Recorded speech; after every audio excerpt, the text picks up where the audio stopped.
16वां अध्याय है श्रीमद् भगवद गीता का, दैवासुर संपद विभाग योग। तो दैव दैव सुर, ये तीन संपद विभाग इसमें दिया हुआ है कि दैवासुर जो संपद है वह क्या है। तो एक है दैवीय, आसुरी और राक्षसी, इसी को दैवासुरी संपद विभाग बोलते हैं। दैवीय, आसुरी और राक्षसी, ये तीन जो है, ये गुणों के ये तीन विभाग हैं। तो व्यक्ति इन तीन विभागों में जीता है। व्यक्ति का स्वभाव तीन तरह का होता है। कौन कौन सा होता है? कौन कौन सा होता है? दैवीय और आसुरी और तीसरी राज दैवीय, आसुरी और राक्षसी। दैवीय होती है, जो दैवीय प्रकृति होती है वो सात्विक है। नोट कर लेंगे आप लोग। जो दैवीय प्रकृति होती है वो सात्विक होती है, और जो आसुरी प्रकृति होती है वो राजसिक होती है, और जो राक्षसी प्रकृति होती है वो तामसिक होती है। तो आप लोग अपना निर्णय ले लेना कि आप लोग देव हो कि असुर हो कि राक्षसी योनि में हो। मनुष्य ही इसमें तीनों में होता है। अब आप लोग ये मत कहिएगा कि राक्षस कोई और होता है और असुर कहीं और से आते हैं। असुर और राक्षस सब यही हैं, और हम ही लोगों के बीच में, आप लोगों के बीच में ही ये तीनों लोग हैं। तीनों प्रकृतियां होती हैं। अब बहुत लोगों के मन में आता है कि पहले राक्षस रहा करते थे, वो कैसे हुआ करते थे? भाई रावण भी तो किस में आता था? रावण बताइए, रावण किस कैटेगरी में आता था? हैं?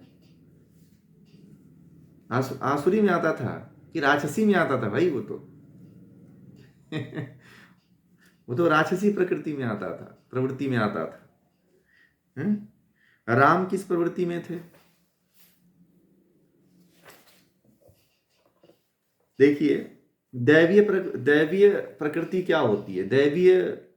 दैवीय जो संपदा होती है, जो दैवीय गुण होते हैं, उसके अंदर क्या क्या लक्षण होते हैं। जो दैवीय गुण, दैवी वाला व्यक्ति होता है, जो सात्विक प्रवृत्ति वाला व्यक्ति होता है, उसके अंदर क्या क्या लक्षण होते हैं, चाहे तो आप लोग नोट कर सकते हैं। सबसे पहला गुण होता है कि जो दैवी प्रवृत्ति वाला व्यक्ति होता है, प्रकृति वाला व्यक्ति होता है, वह निर्भय होता है, किसी से डरता नहीं, उसको भय नहीं लगता है, और मन बुद्धि उसका निर्मल होता है। दूसरा, उसका मन बुद्धि निर्मल होता है। और कहते हैं, अगला है कि ज्ञान से सदा संपर्क रखता है। वो ज्ञान से जुड़ा होता है, वह ज्ञान को छोड़ता नहीं है। उसका आत्मा और शरीर जैसा संबंध ज्ञान से हो जाता है। फिर जो दैवी प्रवृत्ति वाला व्यक्ति होता है, वह दान देने में रुचि रखता है। क्या करता है? जो दैवी प्रवृत्ति वाला व्यक्ति होता है, वह दान देने में रुचि रखता है, वो दानी होता है। और इंद्रियां और मन पर नियंत्रण करने वाला होता है। इंद्रियों और मन पे नियंत्रण करने वाला होता है, और लोगों के, समाज के कल्याण के लिए, धर्म के कल्याण के लिए वह रुचि रखता है। दूसरा, वह स्वाध्याय करता है, शास्त्रों को पढ़ता है, जप करता है। चित्त की सरलता, मतलब वह सरल होता है, कठोर नहीं होता है, सरल बोलता है, सीधा बोलता है। वह हिंसा नहीं करता है, क्या होता है? अहिंसक होता है।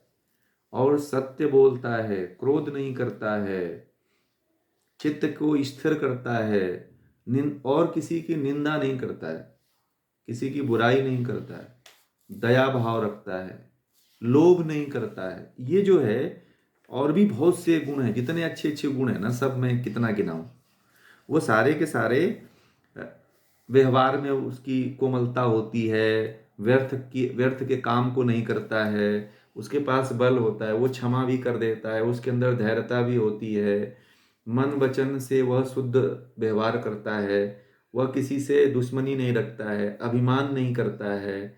ये जो है करीब 20-25 जो आप लोगों को लक्षण बताए, ये सब दैवीय संपदा वाले व्यक्ति, योगी के जो है, जो दैवीय प्रकृति वाले जो लोग होते हैं उनके ये लक्षण होते हैं। और आसुरी प्रकृति वाले लोगों का क्या लक्षण होता है उसको भी बता देता हूँ। वो तो बताने वाली बात नहीं है। जो आसुरी प्रकृति वाला व्यक्ति होता है वह धोखाधड़ी करता है। क्या करता है? धोखाधड़ी करता है। घमंड उसको होता है, अभिमान उसको होता है, क्रोध उसको ज़्यादा होता है, कठोर व्यवहार करता है। यह जो है आसुरी प्रकृति वालों का सबसे, ये 5 लक्षण होते हैं आसुरी प्रकृति वालों की। किसके? आसुरी प्रकृति वालों के ये लक्षण होते हैं। तो मैंने थोड़ा सा ये बताया, ये थोड़ा सा परिचय था, तो आप लोग जान लेंगे। फिर जो तामसिक प्रवृत्ति, जो राक्षसी प्रकृति वाला व्यक्ति होता है, वो तो समझो कि किसी का भला ही नहीं करता है। वो समझो कि एक पशु होता है, पशुओं की तरह व्यवहार करता है, राक्षसों की तरह, किसी को मारना, किसी को काटना, किसी को गाली देना, किसी को बलात्कार करना, किसी का छीन लेना, किसी के साथ अन्याय कर देना, निरीह प्राणियों की हत्या कर देना, जो दोषी नहीं है उनको भी मार देना। ये आसुरी प्रवृत्ति वालों का लक्षण होता है। जैसे राक्षस क्या करते थे? जो निर्दोष ऋषि मुनि हुआ करते थे इनको मार देते थे। अब देखिए, भगवान वाच, पहले श्लोक में भगवान श्री कृष्ण कह रहे हैं कि निर्भय होना, अंतःकरण अर्थात मन और बुद्धि की भली भांति शुद्धि, ज्ञान से सदा संयोग, दान दान देना, इंद्रियों तथा मन पर नियंत्रण, स्वाध्याय, तपस्या और चित्त की सरलता, ये सब दैवी प्रकृति के लक्षण बता रहे हैं। मैंने वही आपको पूरा एक ही बार में गिना दिया। अब आगे देखिए, इसमें कह रहे हैं कि जो दैवी प्रकृति वाला व्यक्ति होता है वो निर्भय होता है, किसी से डरता नहीं है, क्योंकि वो झूठ छल कपट करता नहीं तो डरेगा क्यों? जो चोर होता है ना, जो गलत काम करता है, देखना वो हमेशा भयभीत रहेगा व्यक्ति, हमेशा डरा हुआ सहमा सा रहता है। और जो एकदम सत्यवादी होता है, जो एकदम अपने नियम पे कटिबद्ध रहता है, इधर उधर अडिग नहीं होता है, वही व्यक्ति निर्भय होता है। और अंतःकरण अर्थात मन बुद्धि, उसकी मन और बुद्धि उसका शुद्ध होता है, और हमेशा वह ज्ञान से संयोग करता है, हमेशा ज्ञानी व्यक्तियों के संपर्क में रहता है, ज्ञान जिन शास्त्रों में उसको पढ़ता है, सुनता है, और दान भी देता है, वो दान में रुचि लेता है, वो दान देने की उसकी प्रवृत्ति बहुत ज़्यादा होती है।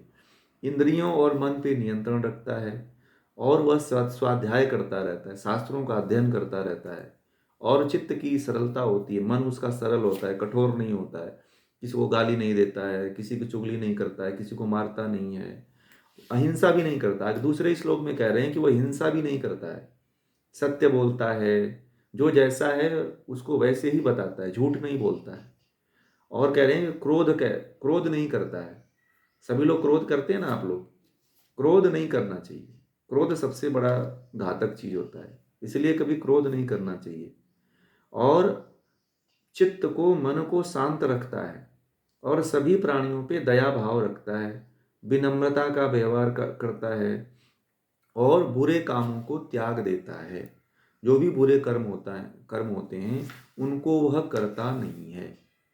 फिर आगे कहते हैं कि उसके पास बल होता है, जो दैवीय गुण से संपन्न होता है उस व्यक्ति के पास बल भी होता है, क्षमा करने के लिए तत्पर भी रहता है। चलो कोई क्षमा मांग रहा है, अगर उसने कोई गलती कर दिया है, यदि वह क्षमा मांग रहा है तो दैवीय संपदा वाला व्यक्ति इतना दयावान होता है कि उसको क्षमा भी कर देता है। ये जो दैवी संपदा वाले व्यक्ति होते हैं, ये उनके लक्षण बता रहे हैं भगवान श्री कृष्ण। फिर कहते हैं कि वह, उसके अंदर धैर्यता होती है, चाहे कितना साल लग जाए, चाहे कितने जन्म लग जाए, वह परमात्मा को जानने के लिए लगाता है। ये नहीं कि आप अभी धर्म में आए हो, अभी आप लोग अध्यात्म में आए हो, सोचते हो परमात्मा तो मिला नहीं, अब छोड़ छाड़ देंगे। इतने दिन से एक लोग हमें मिले, उनकी 70 साल उम्र हो गई है, ठीक है, तो वो कहने लगे, मैं कहीं गया था किसी के यहाँ, मैं बैठा हुआ था तो वो भी बैठे हुए थे, तो वो कहने लगे कि मैं, कोई ऐसी संस्थान नहीं है जिसमें नहीं गया हूँ, परंतु उस संस्थान में जा करके इतने पक गए थे कि वह धर्म को ही छोड़ दिए। आध्यात्म क्या होता है, धर्म क्या होता है? तो मैंने कहा आप क्या करते हो? बोलते हैं कि मज़े लेते हैं, अब तो मस्ती से पूरा खाते पीते हैं, थोड़ा कहीं चट्टी चौराहे पर चले जाते हैं, थोड़ा दारू भी पी लेता हूँ, वैसे ही बोले, थोड़ा सा नाच गाना देख लेता हूँ, ऐसा करता हूँ, अब सब जगह मैं देख चुका हूँ, कोई कहीं कुछ है नहीं। इस तरह का व्यवहार व्यक्ति करता है। तो ऐसा नहीं, धैर्य नहीं खोना चाहिए। जब कहीं आप ज्ञान ले रहे हो, जब आप अपने ज्ञान की वृद्धि कर रहे हो, तो तुरंत यह एलोपैथ की दवा नहीं है कि तुरंत खाओगे तुरंत फायदा कर देगी। आयुर्वेद की गोलियां खाना शुरू करो आप। आयुर्वेद की गोली खाते हो तो कब फायदा होता है? बोलिए। आयुर्वेद की दवा खाते हो तो तुरंत फायदा होता है क्या? कब फायदा होता है? कब फायदा होता है? महीने बाद, 2 महीने बाद, 4 महीना कहो, 1 साल लग जाए आयुर्वेद की दवा खाने में। तो धैर्य रखना पड़ता है, तब जा करके आप सफलता पा सकते हो। सफलता पाने के लिए हमेशा धैर्य की आवश्यकता होती है। तुरंत आप आए और तुरंत आप सोच लिए कि मैं आज ही मोक्ष को प्राप्त कर लूंगा, तो ऐसा नहीं है। इसमें बहुत मेहनत करनी पड़ेगी। कई जन्म आप यह है कि अगले जन्म के लिए तैयारी कर रहे हो आप लोग। अगले जन्म में संस्कार होता तो अब मेरे पास नहीं होते, कहीं और आगे होते। अभी संस्कार आप लोगों का बन रहा है। ठीक है। अब आगे कहते हैं कि किसी का बुरा ना विचार करना, किसी का बुरा भी नहीं करता है, ना किसी के बारे में बुरा करने का विचार करता है। अपने में अभिमान भी नहीं करता है कि मैं सबसे बड़ा ज्ञानी हूँ, सबसे ज़्यादा मैं धनवान हूँ, सबसे ज़्यादा मैं जानता हूँ। उसके अंदर अहंकार भी नहीं होता है। और ये जितने 3 श्लोक हैं, इन तीनों श्लोकों में जो भाव को बताया गया है वह दैवीय संपदा वाले व्यक्ति की होती है। जो दैवी संपदा से संपन्न होते हैं, ये उनके लक्षण होते हैं। ठीक है। जो दैवी संपदा को प्राप्त हो चुके होते हैं, ये उनके लक्षण होते हैं। तो अब आप लोग इससे पहचान लेना कि क्या हम लोग दैवी संपदा वाले हैं। और अभी आ रहा है अभी आसुरी संपदा वाला। तो आसुरी कौन है? असुर कौन है? तो असुर जो है होता है वो राजसिक होता है। राजसिक उसकी प्रवृत्ति होती है। असुर जो होते हैं तो उसके अंदर पाखंड होता है। दंभो, दंभो मतलब पाखंड, दर्प, घमंड, अभिमान, अभिमानश्च, क्रोध, पारुष्य मेवच। कह रहे हैं कि जो असुर होता है उसके अंदर सबसे ज्यादा पाखंड होता है। वो पाखंड फैलाता है, झूठ फैलाता है। घमंड उसके अंदर बहुत ज्यादा होता है। छोटी छोटी बात पे वो बहुत ज्यादा उसको घमंड हो जाता है। फिर अभिमान हो जाता, अहंकार ये कर लेता है कि मेरे जैसा पैसा वाला, मेरे जैसा बलवान, मेरे जैसे शक्ति, मेरे जैसा पावर वाला तो कोई है ही नहीं है। उसको ऐसा अभिमान हो जाता है। फिर क्रोध, तो उसको तिल तिल आता है। हर पल उसको क्रोध में वो एकदम मता रहता है। क्रोध एकदम उसको घेरे रहता है। क्षण क्षण एक तुरंत छोटी छोटी बात को लेकर के क्रोध आ जाता है। कोई उसको अनुकूल बात नहीं हुई तो तुरंत क्रोध आ जाता है। बच्चों पे क्रोध कर देता है, पत्नी पे क्रोध कर देता है, बड़े लोगों पे क्रोध कर देता है। तो यह उसकी प्रवृत्ति होती है, जो आसुरी प्रवृत्ति वाला व्यक्ति होता है। और अज्ञानता उसके अंदर होती है। जो आसुरी प्रकृति वाला व्यक्ति होता है, प्रवृत्ति वाला व्यक्ति होता है, उसके अंदर अज्ञान होता है। ज्ञान नहीं होता। क्या होता है? अज्ञान भरा रहता है। उसे ज्ञान की बात समझाने भी जाओ तो उसको पल्ले नहीं पड़ता है। वो उसके अंदर अज्ञानता भरी पड़ी रहती है।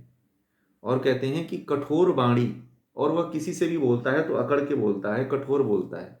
जब वो बोलता है तो दूसरा व्यक्ति फिर उससे बात करने की चेष्टा नहीं करता है, कोशिश नहीं करता है। एकदम कठोर बोलता है, ऐसा बोल देता है कि फिर आप उससे दोबारा बोलोगे नहीं। तो अगर ऐसे लक्षण यदि आपके अंदर भी हो तो आज से निकाल दीजिएगा। हैं ऐसे लक्षण इसमें आसुरी वालों में से कोई? बताइए। इस आसुरी प्रवृत्ति वालों में से आप लोगों के भीतर को ये लक्षण हैं? मिलते जुलते हैं। तो अब दैवीय बनना चाहोगे कि आसुरी बनना चाहोगे, बताओ आप।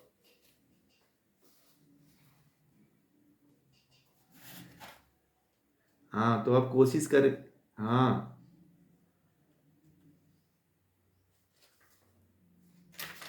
अरे राक्षस गण नहीं होता है। राक्षस गणों को आप उस दैवीय गण भी बना सकते हो।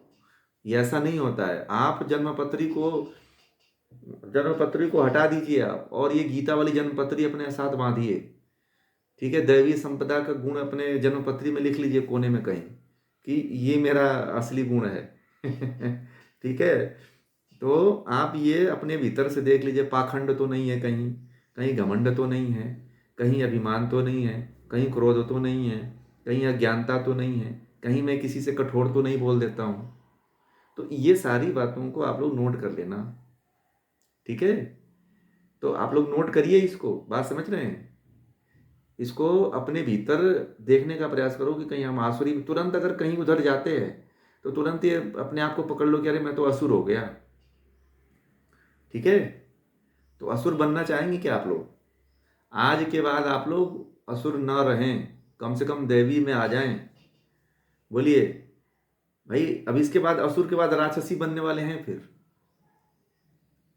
ठीक है, तो राक्षस बनने से अच्छा है कि दैवी बन जाइए। समझ रहे हैं? अभी राक्षस बनने से अच्छा है कि दैवी बन जाइए। तो इसलिए इन गुणों को समझ लीजिए और हमेशा ध्यान रखिए कि आज के बाद मुझे जितने भी मेरे अंदर आसुर असुर के गुण हैं, क्रोध के गुण है, घमंड के गुण है, अभिमान के गुण है, अज्ञानता का गुण है, कठोर बोलने का गुण है, ये सब हटाना है अपने मन से। ठीक है, अब आगे कहते हैं कि दैवी संपत्ति मुक्ति देने वाला और आसुरी संपदा बांधने वाली मानी गई है। तो देखिए, जो दैवी संपत्ति है, जो अभी दैवीय गुण बताए गए, यदि इन गुणों को आप धारण करते हो तो यह मुक्ति को प्राप्त कराने वाली है, मुक्ति देने वाली है। और जो आसुरी संपदा, ये जो आप धारण करोगे, इसमें से कोई भी धारण करोगे तो यह आपको बांधने वाली मानी गई है। मतलब ये जो आपको बार बार संसार में लाएगी, बार बार कष्ट भोगाएगी, जन्म लेना पड़ेगा, दुख भोगना पड़ेगा, कष्ट भोगना पड़ेगा। तो भगवान श्री कृष्ण कहते हैं कि हे अर्जुन, तुम्हें चिंता नहीं करनी चाहिए, क्योंकि तुम दैवी संपत्ति में उत्पन्न हुए हो। तुम्हारे अंदर, मैंने जैसे आप लोगों को मैं कह दिया कि आप लोगों को भी चिंता नहीं करनी चाहिए। मीनाक्षी जी, आप भी दैवी संपदा में उत्पन्न हुई हैं, इसलिए कुंडली को छोड़ दीजिए और आज से अपनी नई कुंडली बनाना शुरू करिए कि अब मैं जो है अपनी नई कुंडली लिखूंगा और मैं अब दैवी गुणों को धारण करूंगा। तो फिर देखना, आप 1 महीने के भीतर आप दैवी हो जाओगे। ये जो जितने आसुरी गुण हैं उनको छोड़ दीजिए। और इसमें सबसे अधिक ज़्यादा आता है क्रोध। ठीक है, क्रोध को एक बच्चे की तरह पाल करके रखे हुए हैं आप सभी। तो वही जो है सबसे बड़ा आसुरी सत्ता है, उसी को निकालना जरूरी है। ठीक है, अब देखिए कहते हैं कि हे अर्जुन, इस मनुष्य लोक में 2 प्रकार के प्राणी पाए जाते हैं, एक दैवी स्वभाव वाले और दूसरे आसुरी स्वभाव वाले। उनके विषय में विस्तार से कहूंगा, उसको सुनो। तो 2 तरह के लोग होते हैं कि नहीं होते? एक दैवी और दूसरा आसुरी। देखिए, दैवी और आसुरी एकदम हम लोगों के बीच से हैं, आप लोगों के बीच से हैं, कहीं और से नहीं है। आपके घर में ही एक आसुरी होगा, एक दैवी होगा। ठीक है, 2 भाई है तो उसमें एक आसुरी होगा, एक दैवी होगा, देख लेना आप लोग। 2 बहनें हैं तो एक बहन आसुरी प्रवृत्ति वाली होगी और एक बहन जो है दैवी प्रवृत्ति वाली होगी। ठीक है, तो कहते हैं कि वो कौन कौन सी है उसको सुन। तो कहते हैं कि आसुरी स्वभाव वाले मनुष्य प्रवृत्ति योग्य और निवृत्ति योग्य। मतलब प्रवृत्ति का मतलब क्या करना चाहिए और निवृत्ति का मतलब क्या नहीं करना चाहिए। प्रवृत्ति और निवृत्ति, प्रवृत्ति का मतलब होता है आसुरी स्वभाव वाले मनुष्य प्रवृत्ति योग्य और निवृत्ति योग्य, मतलब क्या करना चाहिए क्या नहीं करना चाहिए यह भी नहीं जानते। तो क्या बताइए, आप लोग आसुरी प्रवृत्ति में जीते हो, तो आप लोग क्रोध को मैं छोड़ने के लिए, आप, मैं अभी बता दिया, इससे पहले आप लोग क्रोध को छोड़ने के लिए जानते थे कि क्रोध छोड़ना चाहिए? बोलिए, इससे पहले जानते थे क्या कि क्रोध को छोड़ना चाहिए, घमंड को छोड़ना चाहिए, अहंकार को छोड़ना चाहिए, अज्ञान को छोड़ना चाहिए, कठोर वाणी को छोड़ना चाहिए? इससे पहले जानते थे? नहीं जानते थे।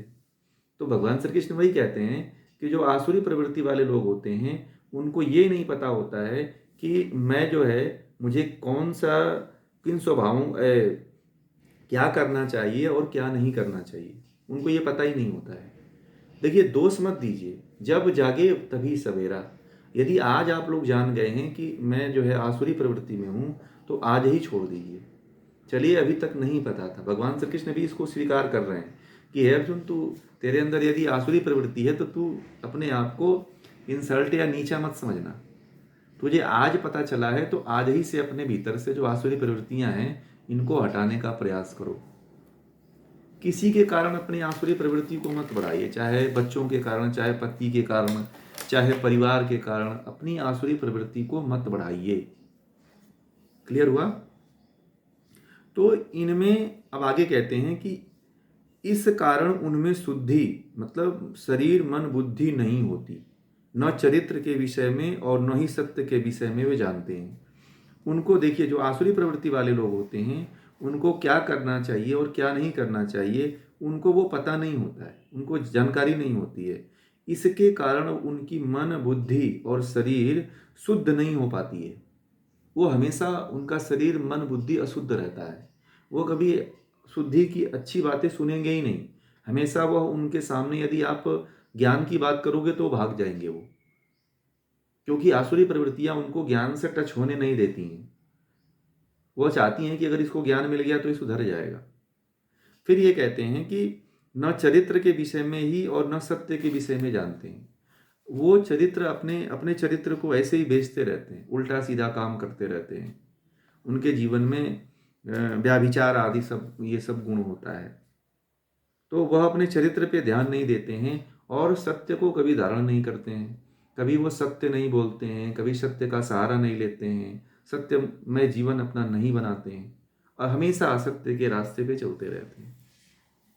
इसलिए हर व्यक्ति को जो है, यह अपने आप को जानना चाहिए कि क्या मैं जो कर रहा हूँ वो सही कर रहा हूँ कि नहीं कर रहा हूँ। देखिए, इसीलिए व्यक्ति को कहा जाता है कि एक व्यक्ति जन्म से पशु पशु के समान होता है। इसीलिए व्यक्ति को गुरु की आवश्यकता होती है। इसीलिए एक जन्म आपका माता पिता के यहाँ होता है, दूसरा जन्म आपका गुरु के यहाँ होता है। इसीलिए शास्त्रों को पढ़ना चाहिए। जब आप शास्त्रों को पढ़ोगे तब आपको ज्ञान होगा और तब अपने आप को सुधार पाओगे। जब आप शास्त्र को नहीं पढ़ोगे तो कैसे सुधारोगे? आप तो जितने में हो उसी को आप अच्छा मानते हो। आप जितने में हो उतने को ही सही मानते हो, तो कैसे आप सही हो क्या? नहीं हो। इसीलिए यह ध्यान देना चाहिए कि अपने आप को जीवन में कहीं ना कहीं जोड़ करके रखो, कहीं ना कहीं ज्ञान से अपने आप को स्थिर करके रखो कि आप कभी भटकोगे नहीं, सही रास्ते पे जाओगे, दैवीय संपदा में जाओगे। ये जीवन का कोई ठिकाना थोड़ी है। आप ये मत सोचो कि जो हमारे बगल वाला मर गया तो मैं नहीं मरूंगा। कि कुछ देर है, 1 आध साल लेट है, 10 साल लेट है, 5 साल लेट है, जाओगे तो आप भी वहीं। इस अहंकार को तो छोड़ ही देना चाहिए। ठीक है कि मैं बहुत लंबा जीने वाला हूं। आप देख लेना, बहुत कम फासला होता है। कोई गया तो आप सोचते हो कि 10 साल का, 20 साल का, 25 साल का, इतना ही अंतर होता है। उसके बाद तो व्यक्ति जाता ही है, तो जाना ही है। इसलिए क्यों नहीं दैवी गुणों को धारण करके जाया जाए, क्यों नहीं अच्छे कर्मों को धारण करके जाया जाए कि बार बार ये जो जन्म लेने का झंझट है वो समाप्त हो जाए, मुक्त हो जाए। ठीक है, आगे कहते हैं कि जगत आश्रय रहित असत्य बिना ईश्वर के अपने आप ही बिना संयोग के उत्पन्न हुआ, इसलिए इसका प्रयोजन भोग विलास के सिवा और कुछ नहीं है। जो आसुरी प्रवृत्ति वाले लोग होते हैं वो क्या सोचते हैं? जो आसुरी प्रवृत्ति वाले लोग होते हैं वो ये सोचते हैं कि आश्रय रहित, वो किसी भगवान का आश्रय नहीं लेते हैं, किसी गुरु के पास नहीं जाते हैं, किसी से ज्ञान नहीं लेते हैं। वो, इनके अंदर इतना अहंकार होता है, कहते हैं कि मेरे से ज़्यादा बड़ा है क्या वो, उसके पास कहाँ से ज्ञान आ गया। वो अपने आप में ही अपने आप को ही बड़ा मानते हैं। किसी को गुरु नहीं मानते हैं, किसी से कुछ ज्ञान नहीं लेते हैं, किसी से कुछ ग्रहण नहीं करते हैं। और कहते हैं कि वो हमेशा असत्य बोलता है, झूठ का सहारा लेता है, हमेशा झूठ बोलता है। और कहते हैं कि बिना ईश्वर के, वह मतलब कि जो भी संसार बना है उसको ये नहीं मानता है कि इसको ईश्वर बनाया है। वो यही मानता है कि दुनिया तो जो है क्या बने, बिना ईश्वर के सहयोग से उत्पन्न हो गई। और दुनिया का केवल ये जन्म लेने का केवल मतलब है भोग विलास करो, मजे लो, आनंद लो, फिर चले जाओ इस दुनिया से। जो आसुरी प्रवृत्ति वाले लोग होते हैं, आप देख लो, आपके आसपास करीब 90% लोग होंगे या 99% लोग होंगे जो केवल यही भाव में जी रहे हैं कि खाओ पियो मौज करो, ऐश करो, भोग करो, चले जाओ इस दुनिया से। कि झूठ का रास्ता अपना लेते हैं, चोरी का रास्ता अपना लेते हैं, डकैती का रास्ता अपना लेते हैं, पाखंड करते हैं, धोखाधड़ी करते हैं, घमंड करते हैं, किसी का चुरा लेते हैं, किसी का खा लेते हैं, किसी से घूस ले लेते हैं, किसी को गाली दे देते हैं, किसी का अपमान कर देते हैं। तो उनको इसी में आनंद आता है और उनको ये नहीं लगता है कि इस जगत को ईश्वर ने बनाया है और हमें किसी ज्ञान की आवश्यकता है। वो अपने आप में ही महान बनते हैं कि मैं ही सबसे बड़ा ज्ञानी हूँ। वो किसी किसी ज्ञानी व्यक्ति का सम्मान भी नहीं करते हैं, किसी ज्ञानी व्यक्ति को अपने यहाँ बुलाते भी नहीं हैं, उनका मान भी नहीं करते हैं, उनको सम्मान भी नहीं देते हैं, उनका इज्जत भी नहीं करते हैं। वो लोग गाली से बात करते हैं, उनके पास व्यवहार ही नहीं होता है, आसुरी प्रवृत्ति होती है। आपने देखा होगा समाज में बहुत से ऐसे हैं गुर्गे, जो देखा होगा आपने, उनको किसी धर्म से, किसी ज्ञानी व्यक्ति से, ज्ञान से कोई मतलब नहीं होता है। पैसा भोगो, मजा लो, उनको पूरी दुनिया इसी में दिखाई देती है कि पूरी दुनिया यही है और इसी इसी को कर लें बस पूरी दुनिया पूरी हो जाएगी। बस इसी को वो अपना जीवन का सब कुछ मान लेते हैं। जितना जो व्यक्ति ज़्यादा, अब मैंने देखा है बहुत जिनके पास पैसा है वो भी बहुत आसुरी प्रवृत्तियों में फंसे हुए हैं। वो सोचते हैं कि बस पैसे से मैं सब कुछ कर लूँगा, परंतु ये नहीं जानते हैं कि उनके जीवन में पूरा राक्षसीपन, आसुरीपन चल रहा है। वो केवल भोग करो, मजे लो, ऐश करो, जो है, और इस संसार का कोई मतलब नहीं है, भगवान ने हमें केवल मजे लेने के लिए बुलाया है। तो इसलिए गाना भी बना दिया फिल्मी दुनिया वालों ने, ठीक है, 2 दिन की जिंदगी है फिर अंधेरी रात है। फिल्मी वालों ने बहुत से गाने बनाए, ठीक है, कि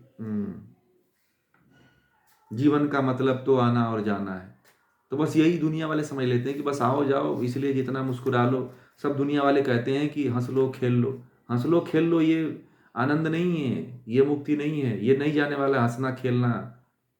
कुछ लोग कहते हैं ना कि दुनिया में कुछ रखा नहीं है, जैसे आसपास आपके लोग होंगे तो आप लोगों को ये कहते हैं कि हंस लो, थोड़ा मुस्कुरा लो, लोगों से बात कर लो, लोगों से थोड़ा अच्छी अच्छी बातें कर लो, यही तो जाएगा तुम्हारे साथ, और कुछ नहीं जाएगा। ये भी नहीं जाने वाला, ये मूर्खता है, ये जो लोग कहते हैं। आप लोगों से मीठी बातें करके क्या कर लोगे? आपका मन बहल जाएगा, परमात्मा को थोड़ी प्राप्त कर लोगे, या उसको लेके थोड़ी जाओगे, मीठी बातों को थोड़ी लेकर के जाओगे आप। दुनिया का सबसे बड़ा भ्रम फैलाया गया है और उसी के वजह सभी लोग जीते हैं। किसी के पास जाओ, किसी के घर चले जाओ, किसी व्यक्ति के पास चले जाओ, यही बोलता है कि हंस लो खेल लो मजे ले लो, यही तो है बस, पता नहीं जीवन का क्या हाल होने वाला है। मैं बहुत से लोगों को देखा हूँ, बहुत से लोगों का जीवन ऐसे ही चलता है। मैं बहुत से लोग, मैंने पूछता हूँ तो क्या है, मैं मस्त रहती हूँ इसलिए कि अब तो जाना ही है। क्यों मस्त रहते हो? क्या जाने के लिए आए हो? अपना प्रयोजन तो समझो। ये आसुरी प्रवृत्ति का प्रयोजन है कि नहीं है? बोलिए, ये आसुरी सोच है कि नहीं सोच है कि हम तो बस अब जाना है, थोड़ा सा मजे ले लेते हैं, थोड़ा घूम फिर लेते हैं, फिर कौन देखता है, फिर पता नहीं अब मिले कि न मिले। तो ये जीवन का उद्देश्य नहीं है, ये प्रयोजन नहीं है। आपको परमात्मा ने इसलिए नहीं सुख समृद्धि दिया है, परमात्मा ने आपको इसलिए नहीं ये धन दौलत रुपए पैसे और खजाने या सब भर के दिया है, ये इतना स्वस्थमय इतना लंबा जीवन इसलिए नहीं दिया है। परमात्मा ने आपको मुक्ति प्राप्त करने के लिए जीवन दिया है, ये आपको जन्म का प्रयोजन नहीं है। इस बात को आप लोगों को समझ लेना चाहिए, इस श्लोक से समझ लेना चाहिए। और अपने भीतर जो आसुरी प्रवृत्तियां हैं, इन आसुरी प्रवृत्तियों को आप लोग दूर करें। आज से ही जो जितना ज्ञान हो रहा है, उस ज्ञान को लेकर के अपने भीतर से आसुरी प्रवृत्तियों को दूर करने का प्रयास करें। क्योंकि आसुरी प्रवृत्तियां जब तक आपके भीतर रहेगी तब तक आप परमात्मा तक नहीं पहुंच पाओगे, संसार में ऐसे ही मर जाओगे। देखिए, जो दुख भोगता है उसको लगता है कि हम ही दुख भोग रहे हैं, हमारे पड़ोस वाले तो मजे में है। ये सोच लो कि पड़ोस वाला मजे में इसलिए है कि उसको फिर दोबारा आना है, और आप दुख दुख इसलिए भोग रहे हो कि आपको फिर दोबारा नहीं आना है, परमानेंट आपको मुक्ति मिलने वाली है। बहुत लोग यही उलाहना भगवान को देते रहते हैं कि देखो ये गलत काम करता है, गलत कामों में फंसा हुआ है, तो देखो ये कितना मजे में है। वो मजे में है, मजे में रह ले, फिर उसको आना है, फिर कष्ट भोगना है, फिर और दोबारा उसको इससे भयंकर कष्ट भोगना पड़ेगा उसको। परंतु आप दुख भोग रहे हो तो आप समझ लेना कि परमात्मा आपका जो दुख काट रहा है, जो आपका जो दुख दूर कर रहा है, आने वाले समय में आपको बहुत कुछ अच्छा मिलने वाला है, और वो तो नरक में जाएगा ही जाएगा। तो आज से यही भाव अपने अंदर खत्म कर देना, और जिस लिए जीवन मिला है उसमें तो जीवन को जीना ही है, ठीक है। जीवन सात्विक वृत्तियों में जीने के प्रयास करिए। राजसिक और तामसिक वृत्तियां नहीं होनी चाहिए जीवन में। जब ज्ञान हो जाए तो अपने भीतर से राजसिक और आसुरी प्रवृत्तियों को हटाइए। आसुरी प्रवृत्तियां जब तक आपके भीतर रहेंगी ना, तब तक आप संसार सागर से नहीं उतर पाओगे, दुख ही भोगोगे, कष्ट ही भोगोगे, फिर आपकी मुक्ति नहीं हो पाएगी, संसार से निकल नहीं पाओगे कभी। इसलिए संसार से निकलने के लिए, मुक्ति पाने के लिए जो है, यह काम जरूर करें कि अपने जीते जी और आज ही से अपने भीतर से आसुरी प्रवृत्तियों को निकालिए।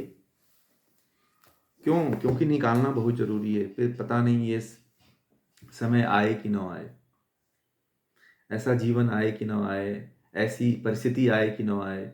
समझो कि पहले के समय में युद्ध हुआ करती थी, लड़ाइयाँ हुआ करती थी, मार काट हुआ करते थे, हैं? अभी युद्ध लग जाए तो आप लोग पढ़ पाओगे? विश्व युद्ध छिड़ जाए तो पढ़ लोगे क्या आप लोग? नहीं पढ़ पाओगे, ये ज्ञान नहीं मिल पाएगा, हैं? तो इसलिए ऐसा समय नहीं है। अभी विश्व युद्ध देखो, जहाँ जहाँ युद्ध लड़े हुए हैं, उस देश के लोग जो है अपने प्राण बचाने के लिए कहाँ कहाँ भग रहे हैं, कंदराओं में तो कोई गुफा में, तो जमीन के नीचे, कोई गड्ढा खोद के घुस रहा है, तो कोई कहीं कहीं ऐसे ऐसे अपने अपने आप को छिपा करके अपने प्राण को लोग बचा रहे हैं। तो परमात्मा ने आपको बहुत अच्छा अवसर दिया है, इस अवसर का आप लोग लाभ उठाएं और लाभ उठा करके इस तरफ आगे बढ़ें। ठीक है, अपने आप को जितना दैवीय बना सकते हैं उतना दैवीय बनाने का प्रयास करें और आसुरीपन खोज खोज करके अपने भीतर से निकाल करके फेंकने का प्रयास करिए कि मेरे अंदर ये आसुरीपन है, इसको मुझे निकालना है। ठीक है, और कोई प्रश्न है?